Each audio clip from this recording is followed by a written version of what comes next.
So yun, sa buhay pagninegosyo, kailangan marami kang alam. Yung mga basic, at least kahit paano alam mo para patuloy ka na nagsusurvive. So yun, ngayon chinecheck ko siya. Magandang araw mga katsa. Ngayon, another episode na naman ng ating buhay pagninegosyo. I-share ko lang sa inyo yung makina na ginagamit namin. Ito yun. Itong makina na to, gamit niya ay pagre-repack ng T-bag. Na-acquire ko to ng year back 2023. Malaki yung purpose ng makina na to. At syempre, yung presyo niya, hindi rin ganun na kamura. Actually, yung presyo nito ay kasing presyo ng isang sasakyan. Ito yung pinakauna naming in-acquire na equipment kasi malaking tulong siya sa negosyo namin. Marami na rin siyang naging, kasi medyo matagal-tagal na, 2 taon. So, yung pag-maintenance niya, medyo dumadami na rin.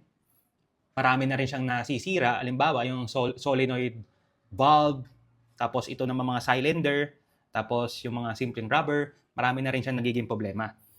So yun, sa buhay pagninegosyo, kailangan marami kang alam, yung mga basic, at least kahit paano alam mo, para patuloy ka na nagsusurvive. So yun, ngayon chinecheck ko siya.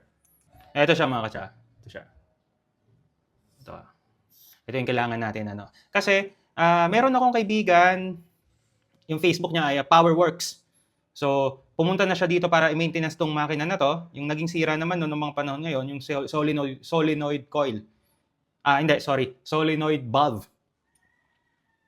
Hindi na siya nagfa-function ng maayos. So, pumunta siya dito para i-maintenance to. Tapos, kapag may mga tanong ako, may mga problema, kinakausap ko siya, tinatawagan ko siya kung anong magandang maipapayo niya sa akin. Kaya, nung nakaraan na nawawalan na ako ng idea kung paano ko siya ayusin, tumawag ako sa kanya.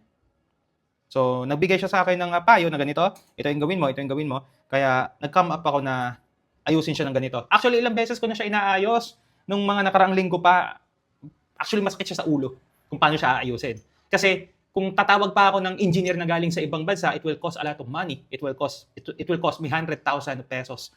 So, yun. Kaya, nagiging wais din ako kung paano ko mag-spend ng budgeting namin. Ito na nga yun. Ito na nga yun, mga katsa, nagiging problema. Medyo... So, nung binuksan ko siya kanina, nakunin tong cylinder na to, nakita ko, medyo barado siya.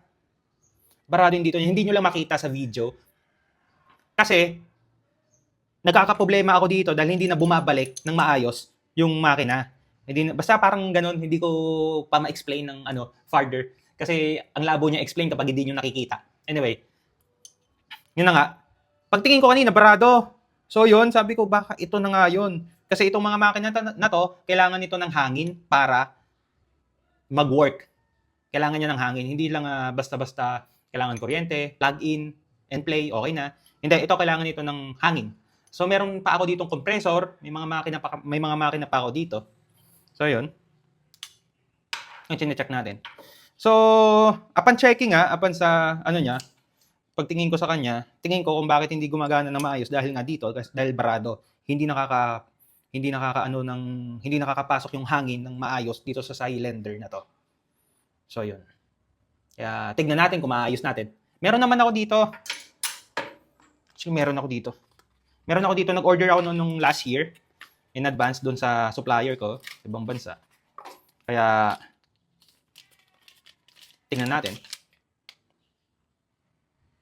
Angas yun, Ito yun. Ito yun. Ito yung bago. May mga spare ako nito. Yung nagturo sa akin nung bakit kailangan ng spare, yun rin yung si Powerworks, yung kaibigan ko.